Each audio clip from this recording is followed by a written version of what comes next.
Bom, nós vamos falar hoje de uma mãe, né? Então, Dia das Mães, vamos aproveitar esse momento e aprender com as mães da Bíblia. Mas eu queria falar em específico de uma mãe que, segundo a palavra de Deus, segundo a Bíblia Sagrada, é a mulher mais feliz da terra. Não há antes e nem haverá depois alguém tão bem-aventurada, tão feliz, tão contente, tão cheia de graça, né?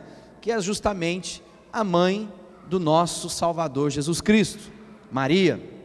Maria é a mulher mais bem-aventurada, ela é digna da nossa admiração, em que nós temos que olhar, aprender com Maria a respeito da sua fé, da sua conduta, da sua sujeição, da sua submissão a Deus e a palavra de Deus.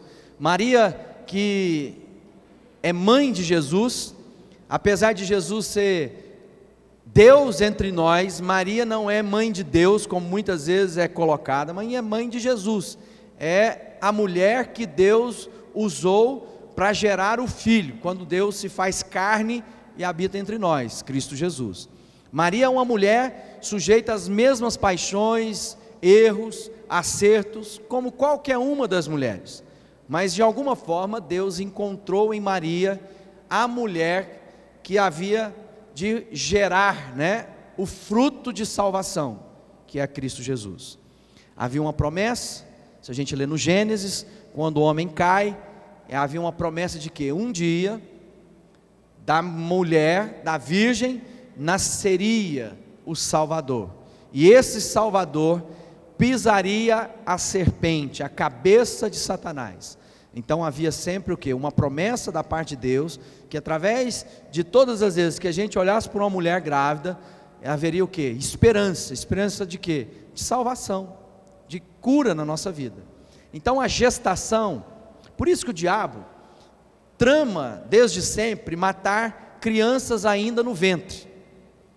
São milhões de abortos que são feitos no mundo todos os dias, todos os anos. São centenas de milhares a cada dia e milhões a cada ano.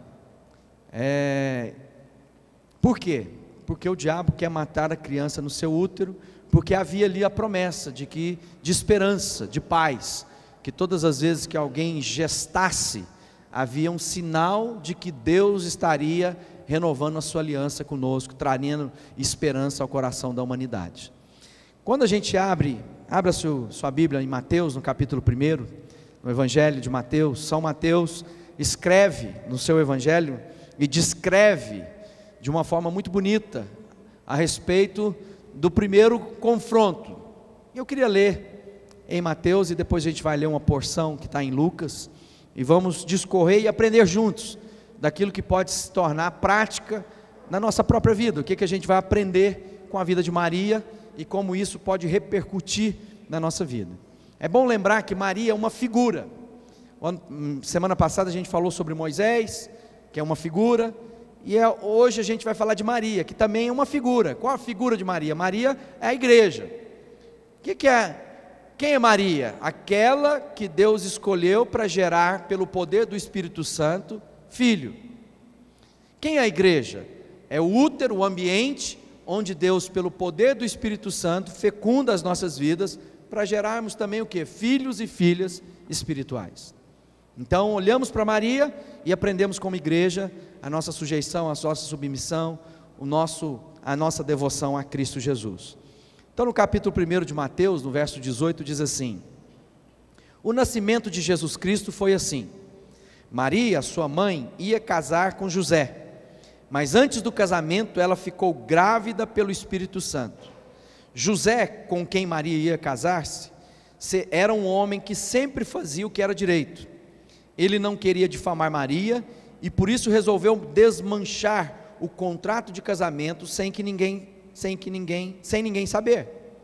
Enquanto José estava pensando nisso, um anjo do Senhor apareceu a ele num sonho e disse: José, descendente de Davi, não tenha medo de receber Maria como sua esposa, pois ela está grávida pelo Espírito Santo. Ela terá um menino, e você porá o nome de Jesus, pois ele salvará o seu povo dos pecados deles. Tudo isso aconteceu para se cumprir o que o Senhor tinha dito por meio do profeta: a virgem ficará grávida e terá um filho e receberá o nome de Emanuel, que quer dizer Deus conosco. Quando José acordou, fez o que o anjo do Senhor havia mandado e casou com Maria. Porém, não teve relações com ela até que a criança nasceu. E José pôs o nome no menino de Jesus. Bom, aqui começa a história através do homem José. José era o descendente do rei Davi, no qual Deus disse que através da descendência de Davi, Deus geraria o Messias, Deus traria o Salvador, o Libertador, aquele que seria a resposta para as angústias e os temores e o pecado de todos nós, de toda a humanidade. José tinha a linhagem, né? Ele era o que? Da geração, ele tinha como parente Davi. É interessante que o parente era José, e José não teve participação na gestação de Jesus. Por quê? Porque José não tinha tido ainda com Maria relações íntimas, ele não tinha tido relações sexuais com Maria, de forma que Maria não podia ter ficado grávida do homem que era da descendência de Davi. Então isso, antes da gente falar a respeito das mulheres, das mães, eu queria deixar aqui algo para nós, homens. Para a mulher, quando ela gera, ela assumir a maternidade é uma forma muito fisiológica, porque afinal de contas, aquilo foi dentro do seu ventre, ou seja, ela teve uma participação de gestar isso durante 9 meses, né, de receber a fecundação, gestar aquele óvulo e desenvolver todo o processo. Então, a mulher, quando ela dar à luz, ela tem uma ligação direta com aquela criança, mas os homens não. Os homens, ele teve uma relação com a sua esposa, e 9 meses depois nasce alguém, que ele, por mais que tenha visto a barriga crescer da sua esposa, ele está sendo apresentado a ele naquele momento. José, pela palavra de Deus, do anjo que apareceu, ele teve Jesus então como filho. E todos nós homens, quando temos o nosso filho, nós precisamos recebê-los como filho. Deus nos adotou como filhos. Fomos filhos por adoção. E agora, de alguma forma, José, o pai de Jesus, o pai terreno, o pai marido da Maria, aquele que deu a Jesus a linhagem de Davi, ele recebeu a Jesus como seu próprio filho. Então, pais, recebam os seus filhos como filhos, que é uma ação de quê? Fé.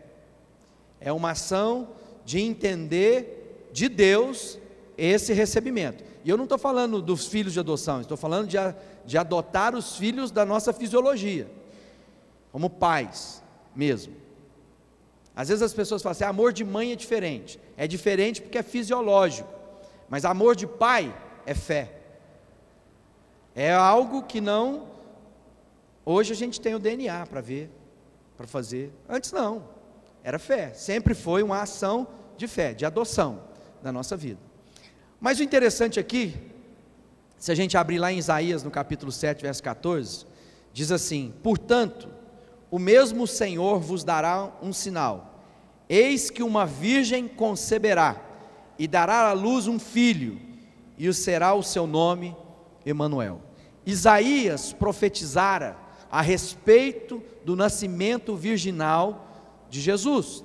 Ele dizia que no momento, no tempo, na plenitude do tempo, Deus encarnaria a partir da mulher virgem.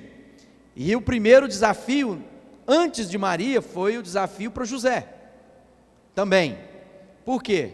Porque o anjo visita José Porque José, quando ficou sabendo que a sua noiva estava grávida, ele era um homem muito polido, diz aqui que ele era um homem direito, e para não expor a sua noiva ao vexame, aliás, ao apedrejamento, porque uma mulher flagrada numa gravidez fora da relação do conjugal, ela era tida como uma mulher que deveria morrer, era pena de morte muitas vezes. José tentou fazer isso de forma muito sutil, de sair daquele relacionamento, sem trazer exposição indevida à vida da Maria, a quem ele desposaria, a quem ele contrairia núpcias com ela. Mas José pensou isso numa noite, e naquela noite o que aconteceu com José? José dorme incrédulo e acorda crente.